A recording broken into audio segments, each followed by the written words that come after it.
Good afternoon by my side for everybody, and happy to be present. I would, of course, like to be in Moscow, really, but this is the way we are in now. And I'm going to tell you about the life cycle approach, which is the approach we have had here in Finland for some latest investments and development projects of public transport and urban systems. And shortly about my background. So this is not going to. Yeah, I'm still seeking for Vladimir. I can't find him in the list of. Okay, no. But he's somewhere. He is. He can hear us. Okay, so if I just continue about myself, so shortly to say what I am is I'm the only person in Finland who buys trams at the moment. So my background is that the city of Tampere has been building a totally new tram system in Finland, and I was procuring their infrastructure and vehicle systems during last 2 years, from 2014 to 2017. Before that, I was making the master plan for city of Tampere, and before that, I was purchasing tram cars to Helsinki city, which I am doing currently again.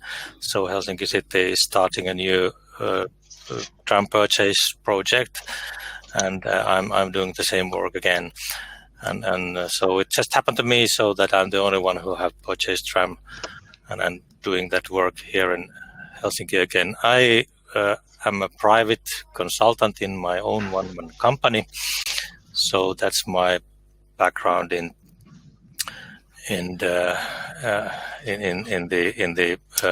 an entrepreneur. And Vladimir? Yeah, so Antero, now do you hear me? I'm yes, here. I can hear you. So that's all fine. Okay, добрый день всем, дамы и господа. Небольшое summary по тому, что рассказывал коллега. Он занимается частными консультациями по развитию транспортных систем городов Финляндии с уже достаточно большим опытом, более десятилетия, и фактически стоял около или внутри всех контрактов, которые сейчас рассчитываются и заключаются для городов Финляндии. В частности, это трамвайная система Тампере, которая должна поехать через год, возможная трамвайная система в Турку, ну и та система, которая сейчас развивается в Хельсинки. Thank you, Antero. Come on. Thank you. Yes, and for the first, I just give you some basic background, which you may be familiar already, but these are some key issues which are behind creating a public transport system. So. Немножко общих слов о том бэкграунде, который лежит под развитием всех транспортных систем. For the first, it's very good to understand that. Why this takes time to change the slide? Seem to be so. So the first basic idea is that there is an interaction between the urban structure and the traffic system, and to understand it a simple way is that a city may manage the traffic with private cars as long as the floor height is no more than 3 floors in the buildings. But when the city grows and becomes denser, which may mean that there will be more floors, so up to 9 floors practically, you must have some rail-based system. So this is just to figure out that which kind of interaction there is between the city structure, urban structure, and the traffic system in the city. То есть чисто экономический расчет получается, что по мере роста города необходимо изменение модальности для городских перевозок. Ну вот они на этой картинке представлены таким очень общим графиком, где видно, что в зависимости от той или иной плотности населения, какой вид транспорта является достаточным. Как только плотность превышается, соответственно, мы переходим на следующую стадию. Thank you. And also, when we talk about just public transport systems, which is necessary if we wish to have that kind of cities that are very common around Europe and also around Russia, public transport system has its own impact to urban economy.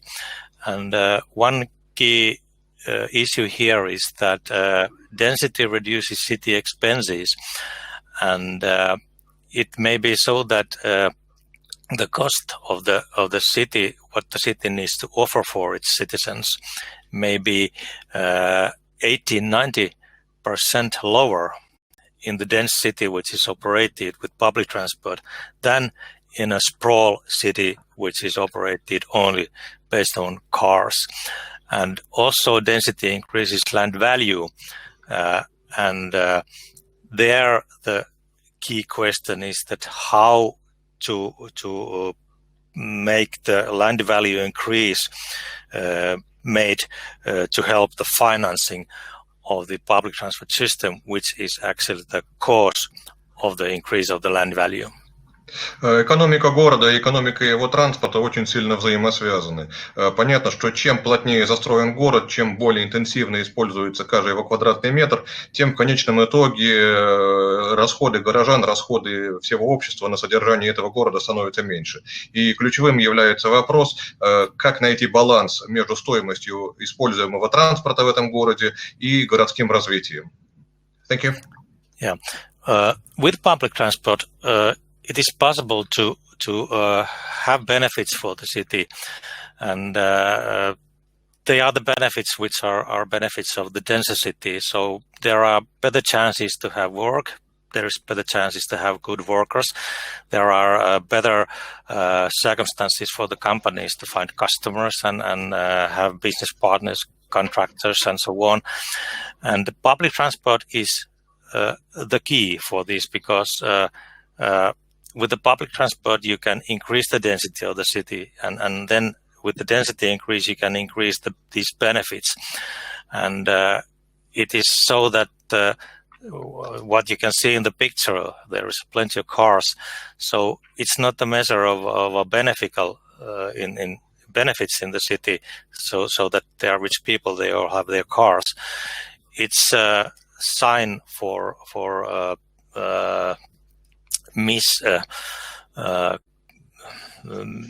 misinteraction between the city structure and the transport system interaction. It's not welfare for the city. It's totally something opposite. Автомобильные пробки – это не показатель качества жизни в этом городе, не показатель его благосостояния, а индикатор того, что между экономикой города и его транспортом произошла разбалансированность. И сейчас есть такое понятие, как land value capture, которое активно продвигается планировщиками за последние годы. И вот как раз коллега делает акцент на тех фактических профитах, которые город получает от хорошего общественного транспорта. Thank you. Then another issue is that when we are organizing and building the traffic system of the city, we need to be able to measure the proper way our expenses of what we are doing. И, естественно, когда встает вопрос о том, что мы собираемся построить новую транспортную систему, нужно сбалансировать доходы и расходы, которые мы будем тратить и получать от этой системы. And here, a very common mistake is that the city authorities think that what comes to public transport, well, small buses are very cheap. So let's just buy small buses, then we don't need much money, and we can spend, we can save money. Instead of trams, for example, larger buses, they are more expensive, so why not to buy those? Please don't buy those because they are expensive. This is not the proper way. We need to understand that a small bus has small capacity and a large bus has a larger. Tramway has even more larger capacity, and also the lifetime of a vehicle is important. If we buy a tram for 40 years, it's totally different than that we buy a bus for 10 years or 13 years. And to avoid all these misunderstandings, the proper way is to count down to service units, and there are two important service units. One is the supply unit, which is 1 place kilometer, so that we have one seat or place for standing passengers for 1 kilometer, and the demand unit is the other one, and that is the demand of our service, that one passenger has traveled 1 kilometer, and that's passenger kilometer. And scaling down to these units avoids these mistakes for the different sizes and different ages. And then we can compare different size vehicles and different life cycle vehicles to each other. Одна из самых распространенных ошибок – это попытка уложиться в минимально возможные деньги на этапе становления системы. Однако расчеты, которые включают в себя стоимость жизненного цикла и более широкие экономические расчеты, она показывает, что то, что стоило изначально дешево, в конечном итоге может оказаться намного дороже, чем то, что стоило дорого. И поэтому нужно абстрагироваться от такого понятия, как транспортная единица, как там автобус или трамвай, а перейти на единицу предложения и единицу спроса. То есть сколько мы предлагаем пассажирам место километров, за какие деньги, и какой объем спроса существует на эти услуги. Another issue is that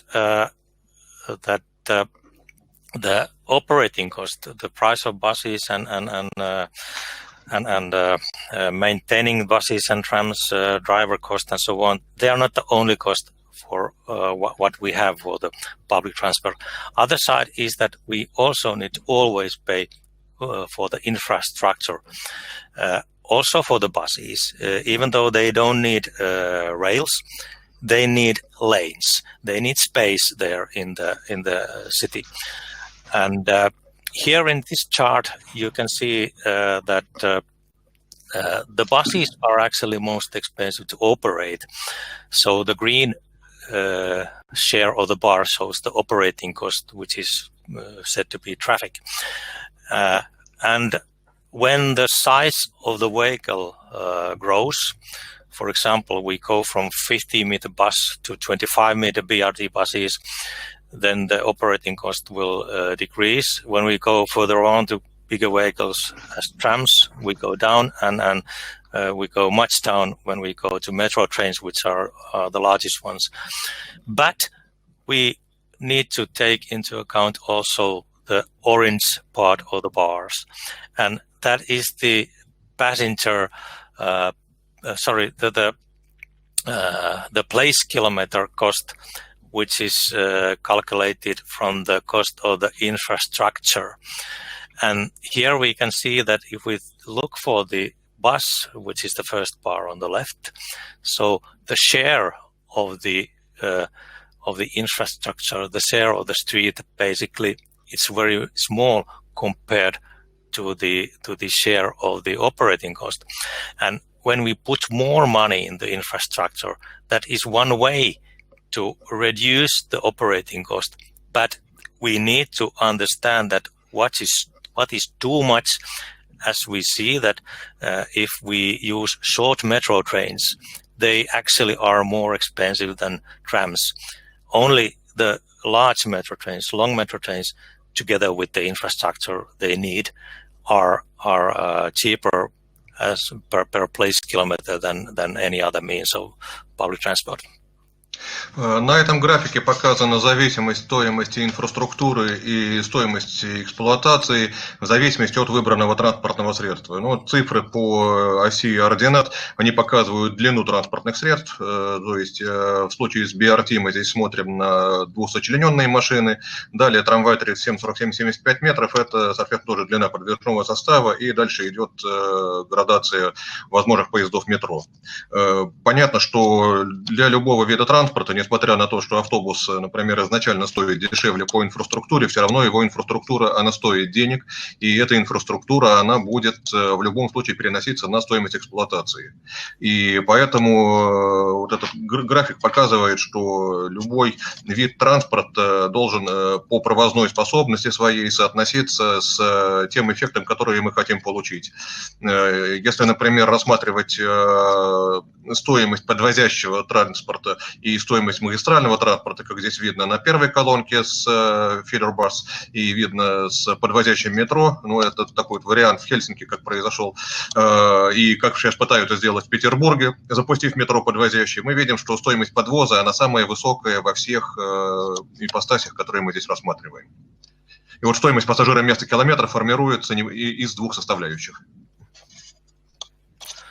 And then the third issue here is that also the urban structure has impact for traveling cost, because it is not only so that it's okay to just compare 1 kilometer distances, because the actual product what is delivered to a citizen is the total trip. For example, work trip, traveling from home to work. And in this picture, you see figures from the city of Helsinki, the Finnish capital, and in Helsinki area, in the city center area, where you can make your trips using public transport. We have metro, we have tram, we have commuter trains, and also buses. So average work trip length is 5.8 kilometers. But at the urban area, average work trip travel length is 13 kilometers. And there you must do that using your own car. And then when we count that what is the price of the trip, which is 13 kilometers in suburbs and roughly 6 kilometers in the city center, the figure is quite amazing. So with public transport, we can have trips with only 20% of the cost of the trip. Basically same trip, go to work in urban area. На примере Хельсинки рассмотрим стоимость одной поездки на работу на разных видах транспорта в разной городской среде. И вот из этой диаграммы видно, что в более плотно застроенной части города, там, где развита система общественного транспорта, стоимость рабочей поездки, кванта рабочей поездки, да, то есть единицы для человека, потому что человек считает не километрами, а считает штуками, работу туда-обратно. Стоимость поездки на машине оказывается в 5 раз больше, чем стоимость поездки на общественном транспорте. Даже несмотря на то, что он оплачивает полностью все свои расходы, но возникает еще та же стоимость эксплуатации инфраструктуры, которая в дальнейшем переносится на общую экономику каждого из нас. And what comes to the economy of the city, and for example, there was a question for Lucia that what's the subsidy and so on. So when we look at these trip prices and then we share the prices, what is the share of the city's subsidy for the trip, and what is the share of what the traveler pays from his own pocket? In this picture, the bars have same height as in the previous slide, but only what I show here is different. The leftmost bus 50 meters shows the very general figure that roughly half of the cost of the operating buses is covered with the subsidy from the city, subsidy from taxpayers, and but also with the car trip, because it's free of charge to use the streets in the city. City actually subsidize the cost of the car trip also. And what is important here to notice is that actually the subsidy for a car work trip is more in euros than what it is for the bus operating. And another important issue here is that if you are able to use rail-bound public transport like trams or metro, so it's possible that you may reach a situation in which there is no subsidy required at all. But I remind here that that is not possible all over in the urban structure, but it is possible in the city center where the urban structure is the most densest. В идеально спланированной городской среде, особенно в центральных частях городов, там, где хорошо развита транспортная связь, разница в субсидировании одной поездки на разных видах транспорта может достигать вот таких цифр. То есть рельсовый транспорт большой вместимости, это длинный трамвай, либо длинный поезд метро, доля субсидий, она минимальная. Вот, возникает наверняка вопрос, откуда взялись эти цифры. Это цифры, рассчитанные исходя из стоимости месячного проездного билета для жителей Хельсинки, то есть сколько обходится одна поездка на том или ином другом виде транспорта. Вот. Ну и сюда же включена стоимость поездки на автомобиле. То есть вы платите 4 евро 21 цент непосредственно сами, но при этом 88 центов еще доплачивает общество. Вот. При этом за поездку на автобусе, как в самом дорогом виде транспорта, который по своей специфике является тоже дорожным, то есть субсидия составляет тоже достаточно много, но тем не менее меньше, чем на автомобиле. То есть в любом случае за дороги платят все. Thank you. Yes, and then if we go to more to the practice, when we are in the city in the situation that we need to establishing some system for public transport, practically every city needs some kind of public transport because there are kids, there are elder people, there are part of the citizens who can't drive their own car. So all kind of cities need to have some kind of public transport system. Любой город нуждается в своей транспортной системе, потому что в любом случае, даже если этот город низкорослый и расползшийся, вывести всех на автомобилях невозможно. Всегда есть дети, всегда есть пожилые люди, всегда есть те, которые просто по какой-то причине не могут сами управлять автомобилем. And basically, when you are planning to do something, you just need to start from what you want to have. And here you can see two pictures. They are near Helsinki. The left one is just the motorway crossing, as you may notice. It's about 10 kilometers from the city center of Helsinki. And the rightmost picture is same size of the city, but it's only some 3 kilometers from the city center of Helsinki. So you may choose whatever you want. Both are possible, but you just need to make your choice. То есть необходимо определить стратегию, что же мы хотим получить, когда мы приступаем к планированию городской транспортной системы. И та, и другая фотографии, они сделаны в Хельсинки, только левая она сделана примерно в 6 километрах от центра города, а правая сделана в 3 километрах от центра города, и на их очень хорошо видно, насколько по-разному эффективно используется земля. So both sprawl and density are possible, and they both have their benefits. But the important issue is that you can't have the benefits at the same time. That's why you need to make your choice what you want. And to make your choice, you need some help. You need to understand that if you do that way or that way, what's going to happen. And this life cycle approach, that is one way, and I think it's a very good way to find out the background for your decision, what you want to have, and then if you do and decide something, what's going to be the consequences. И тот, и другой вариант развития города могут быть реализованы в равной степени, но только не одновременно. И для того, чтобы понять, какой из вариантов применим конкретно для случая вашего города, для случая вашей транспортной системы, с моей точки зрения, с точки зрения Антера, является оптимальным подход на основе жизненного цикла, вот, который и будет проиллюстрирован на следующих слайдах. I'm quite sure that you may be familiar with the LCC life cycle cost, and that is calculating cost over the life cycle of something. LCA life cycle approach, it's a wider idea than life cycle cost. It includes all those aspects where from the costs are generated, and thinking about those, then you have control over what will be also the life cycle cost.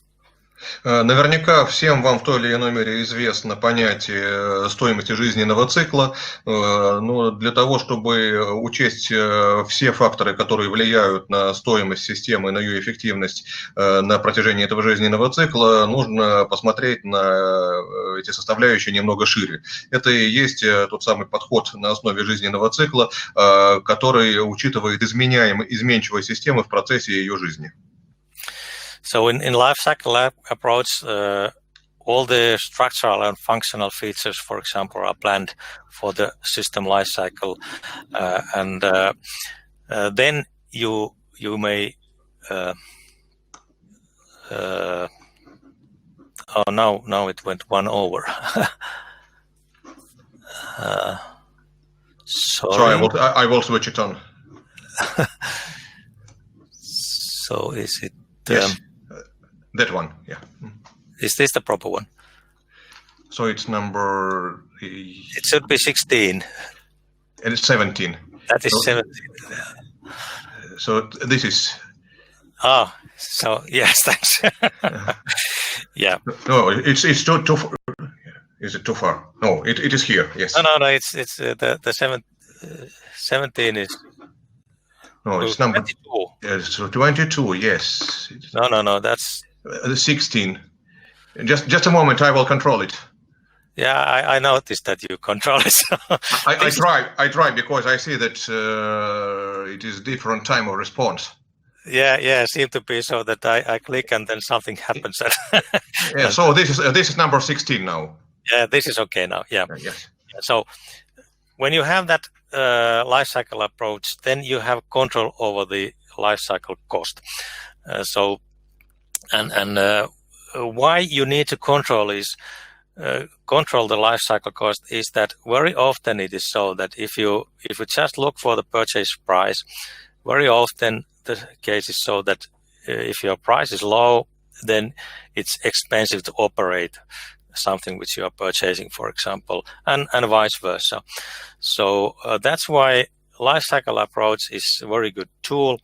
For the first, you think what you are going to have, how are you going to build it, and then you have all the bits and pieces wherefrom you can calculate the life cycle cost. То есть подход на основе жизненного цикла позволяет уже на этапе планирования избавиться от опасных заблуждений насчет того, что более дешевые инвестиции в начале будут более эффективными. То есть очень часто все эти вещи не взаимосвязаны. То есть основное содержание дано на слайде, так что переходим дальше. So, thank you. Yes, and how to do that, how to manage your ideas with life cycle approach is that you can build a scenario. What's going to happen? What we are going to do, and then what happens after that, and so on. And you can do it for a couple of tens of years. For example, what is the life cycle of a trams or metros or buses or whatsoever you are purchasing, and then also this scenario building is a very good tool for comparing alternative scenarios, how to go forward. And when you build these scenarios, it's better not to think just that I'm thinking about buses or I think about trams. It's best to think just about the service units, capacities, demand for the public transport and so on. And then look after that, well, okay, what is the demand, which size of vehicles I require, and so on. That's the way how to work with the life cycle approach and scenario building.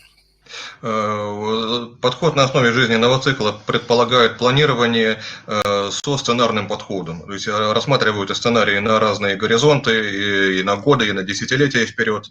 И на данном этапе мы смотрим на транспорт, который нам нужен, не как на трамвай или на автобус, а как на единицу сервиса. То есть какой будет транспортный спрос и какой мы должны отдать транспортное предложение в соответствии с этой единицей. То есть транспорт является не трамваем или автобусом, а таким неким черным ящиком на колесах с определенными параметрами. Вот, и далее уже на основании вот этих параметров можно посчитать его инженерные параметры. Thank you. And I give you a short example. I don't explain the details here, but the example is the Turku, which is the fourth largest city in Finland, which is planning to return trams. They are thinking about, are we going to BRT or tramway? And this map simply just shows the rough size of the possible network in Turku. В Турку рассматриваются два проекта. Один – это метробус BRT, а второй вариант ЛРТ. Рассматривается по одной и той же схеме, по одной и той же схеме на территории города. И здесь сделана оценка технических параметров, которые требуются для перевозки требуемого объема пассажиров.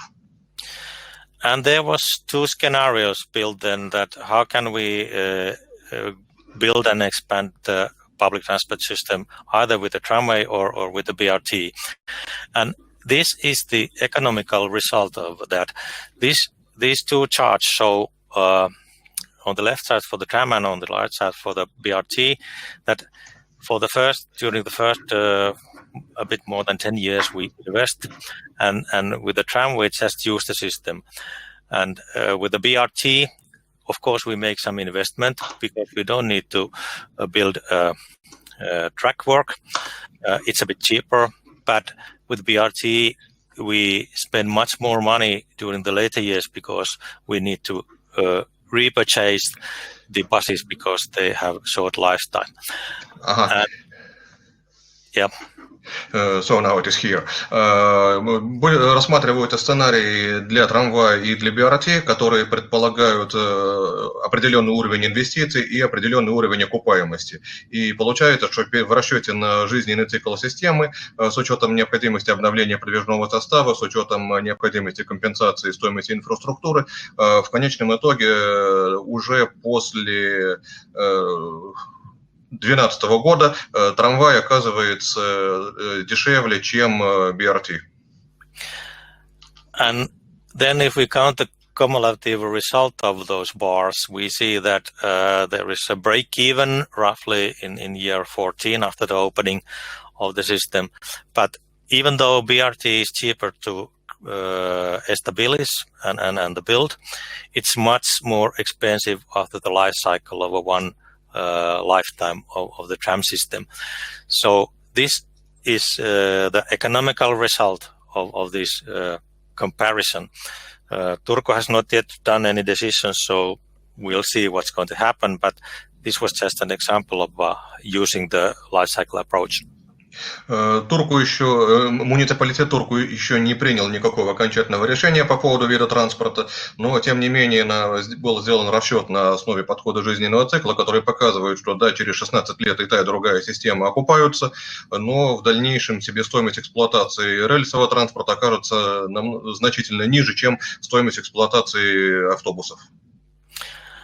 And as a short summary of these backgrounds, I give you some kind of a checklist when you need to develop a public transport system. Давайте посмотрим на специальный чек-лист, который необходимо провести, необходимо составить для того, чтобы оценить ту или иную систему. So start from specifying the goal you have. So what kind of urban structure is what you want? Do you want sprawl or do you want density? Do you want the benefits of sprawl or benefits of density? That's the basic choice you have to do. Then use the life cycle approach and build scenarios of your possible futures. And look for long-term economy, not just the day one. На первом этапе мы определяем основные направления стратегии развития города и смотрим только ближайший горизонт ближайшие несколько лет, то есть условный день один. And then after you have decided what you want, then you need to organize the procurement to purchase and build everything. And there you need to make decisions of how do you do it? Where do you want to put the borders of the responsibility? For example, PPT system is one way to make it simple for the purchaser, but in some cases it's not even possible for everybody. You need to decide the responsibilities for the integration. You also need to guarantee the long-term reliability of the system you are purchasing. You may use alliance model in procurement also, and then also you need to decide and find out the best way to finance the investment you're doing. Следующий этап – это непосредственно технология организации и закупки, кто будет являться представителем закупщика на каждом этапе. И вот в данном случае одной из наиболее удачных систем и удачных моделей в Финляндии была принята так называемая модель альянса, когда в альянс вступают несколько заинтересованных сторон. Это непосредственно и город, и компании, которые будут непосредственно заниматься реализацией проекта. And also there is the third phase. And the third phase is when everything is built ready and up and running. Then you also need to take care of the implementation and up and running situation. So usually the situation is so that if the city does not have, for example, a tram system in the past, the city itself do not have experience of what it is, what it means to have a tram system and what it means to operate it. So it's possible to use help for that. You can hire a consultant or you can employ your own persons, whatever you want to do and how you want to do it. But you need to understand that you need your own skills because you must take care of your own benefit and not let, for example, a seller just take care of his benefit. Вот на следующем этапе, наконец, нужно определить, каким же образом этот проект будет реализован. Это все, естественно, что рассматривается, это относится с точки зрения закупающей стороны, то есть города. Когда мы решили что, когда мы решили каким образом, теперь мы решаем как. То есть необходимо обеспечить достаточный уровень профессионализма на всех этапах с тем, чтобы не продавец какой-либо из систем управлял вашими затратами, а чтобы этими затратами управляли вы. То есть нужен хороший уровень технического понимания, инженерного понимания. And in the end, just a real-time example of how all these things has happened with the case of Tampere. Tampere is the third largest city in Finland, roughly 300,000 citizens in Tampere and around. And Tampere city decided to build a tramway system which will be opened next year. Ну и, наконец, перейдем к самому яркому примеру. Это трамвайная система в Тампере. Город с населением примерно 300 тысяч. Это четвертый город по населению Финляндии, где система трамвая реализуется сейчас. And to have Tampere in a nutshell, basically, the basic idea was that Tampere wanted to develop the city, not just public transport. Public transport was seen as a tool to do it, and the economical base in having a tramway system was urban economy of the city, so that pays back the cost of the investment. Tampere chose alliance model in the track system building and a very strong life cycle approach in the rolling stock procurement. And the results from all that was that even though the system is not yet ready, but it will be ready within a year, but already now we see that no exceedings in cost and timetable has appeared. So it will be in budget and it will be ready in time. And also we succeeded to not only buy the cheapest trams, but we did buy the best LCC, which meant that the highest tram unit price, the price per one tram, was the best deal for by means of life cycle cost. And also we have succeeded to build quite a nice system. The place kilometer price in Tampere is only third of that in Helsinki. Подход на основе жизненного цикла для Тампере предполагал с самого начала, что здесь не просто строится транспортная система, а новая транспортная система планируется и развивается в ключе регенерации всего города.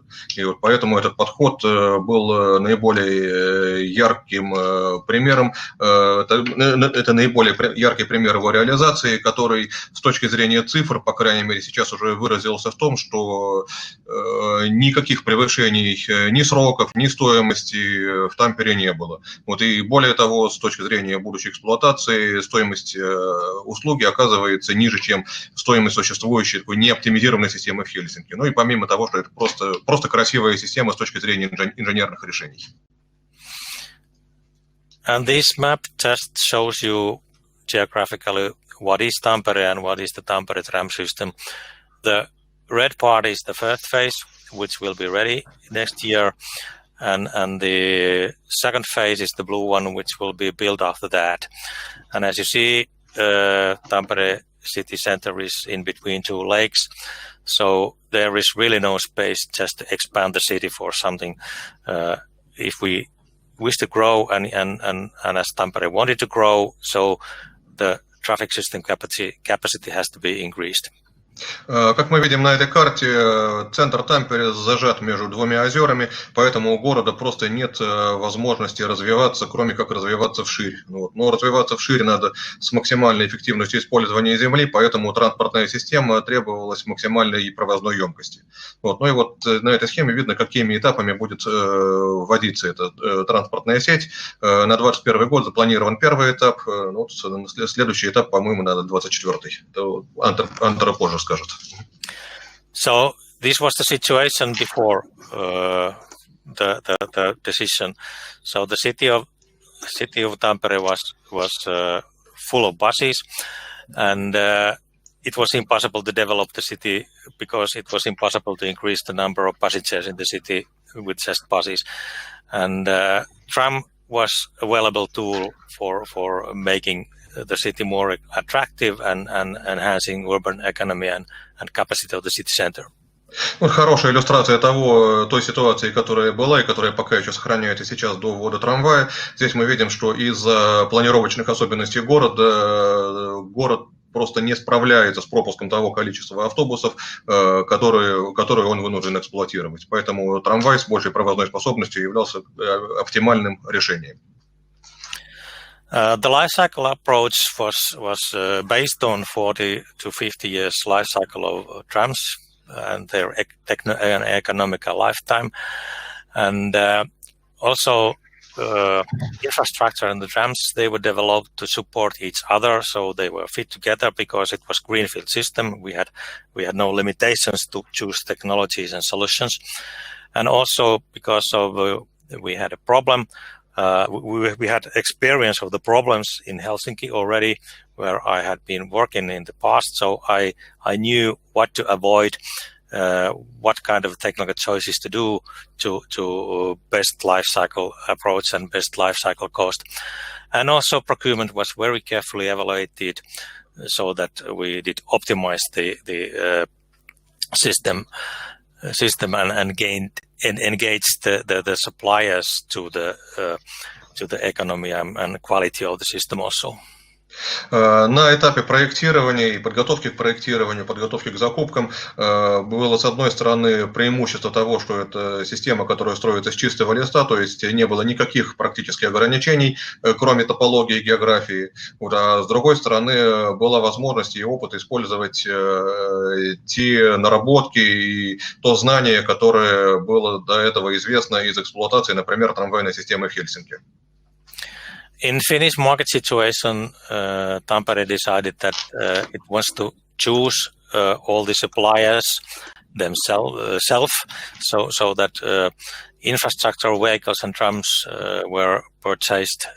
Tram operations vehicles, so infrastructure, trams and tram operations were purchased separately, and of course purchasers took responsibility of the integration then. We chose best procurement model for each sector, alliance model for the infrastructure, and the vehicle procurement was based on detailed purchases specification. And life cycle was guaranteed with the maintenance contracts, so that low quality will be expensive for the supplier, so it's their benefit to make high quality. На этапе подготовки проекта было принято решение, что инфраструктура заказывается отдельно, а подвижной состав заказывается отдельно. И для расчета стоимости и вариантов инфраструктуры был принят вариант подхода жизненного цикла, а отдельно был рассчитан аналогичный подход и для закупки трамваев, который позволил уже на первом этапе выяснить, что более дешевый вариант подвижного состава окажется далеко не самым экономичным с точки зрения жизненного цикла. And actually, now it's not necessary to change the slide. Okay. This picture shows the difference between two choices of a trams. So the life cycle of a tram A, which was cheaper to buy, was much higher than the life cycle of the tram B. So tram B was chosen in a tram procurement. Здесь показываются две реальные, но немножко генерализованные варианта реализации стоимости жизненного цикла для закупки подвижного состава по сценарию А и по сценарию Б. Почему генерализованные? Потому что закупка является коммерческой тайной по-прежнему, но тем не менее общие цифры, они очень близки к тем, которые демонстрируются здесь. То есть вариант закупки более дешевого подвижного состава оказывался дороже в пересчете на жизненный цикл, чем более дорогого. And this next slide, I'm not going through this chart, but this just is for your memory and giving you some details of the total life cycle cost of the system, which was the base of the comparison of the purchasing and making decisions where from to buy. And one funny thing here, for example, is that even though the cheapest trams price for 1 million euro less per tram than the other one, still there was only 4 years for the break-even, after which the low-priced trams would have been more expensive than the high-priced trams. То есть вы сможете более подробно изучить содержание этой таблицы уже после этой презентации. Но самое интересное здесь то, что уже через 4 года более дешевый вагон в закупке оказывался дороже по жизненному циклу, чем более дорогой. And in the level of the whole system, the benefits of the life cycle approach and the scenario building was that we did save 140 million euros, because if we had made the decision with the old-fashioned way, looking for just the prices for the building of the infrastructure and the sales price of one individual tram unit, so we had made a deal after which we have paid 140 million euros more after 40 years. Самым главным достижением процесса закупки было то, что мы уже на этапе закупки сэкономили 140 миллионов евро, так как рассматривали с одной стороны отдельно, но с другой в полной взаимосвязи затраты на строительство и на содержание инфраструктуры и затраты на закупку и эксплуатацию подвижного состава. То есть, в конечном итоге самый дешевый вагон, то есть разница в 1 миллион евро в закупке, оказался с учетом инфраструктуры дороже самым дорогим по подходу жизненного цикла. Yeah, the slide also shows all the things which were included in the calculation. То есть и слайд также показывает все базовые группы затрат, которые были включены в калькуляцию. And as a summary of Tampere case, I can say that the investment purchase price really does not represent the real expenses of the life cycle. And as the operating of the system is multiply of the investment price. So really the first year is not necessary. The coming 40 years are those which are necessary, and they have to be found out and looked for. And also infrastructure cost has to be included when you calculate for operating, because that's a real part. Whatever is the way to pay it in the city, but still city and taxpayers pay also every road, every street, every bit of track. It was very good to build a scenario to be able to evaluate the life cycle, and also it was very good that we did take the control to ourselves as a purchaser, and we did trust to ourselves that we know what we are doing, and then that means that no one can cheat us buying something which is not good for the taxpayers finally. В заключение хотелось бы акцентировать на том, что качественное планирование и качественные расчеты на первоначальном этапе привели именно к тем результатам, на которые мы рассчитывали с самого начала. То есть мы понимали, что мы делали, мы понимали, что мы хотим получить, и понимали, какой шаг следует за каким. И еще раз хотелось бы сделать акцент на то, что не дайте себя обмануть обманчивой стоимостью первого года эксплуатации, первого этапа эксплуатации, потому что расчет показывает, что в дальнейшем все может оказаться совсем не так. Yes, and thank you. That was all I had today. So I'm happy to answer to your questions, and let's go forward. Есть ли у вас вопросы? Thank you very much. So I will translate this question. Yes, you must. Yes. So you had given some figures about the cost of passenger place kilometer. So what source data did you use to calculate those? Is it possible to hear at least briefly about the methodology of this calculation? The background with the passenger kilometer and place kilometer prices are actually in the place kilometer prices. The background are the contracts we have done in Tampere. So in the point of view of Finland, Tampere case is the last one which is done. So the data is the most current available.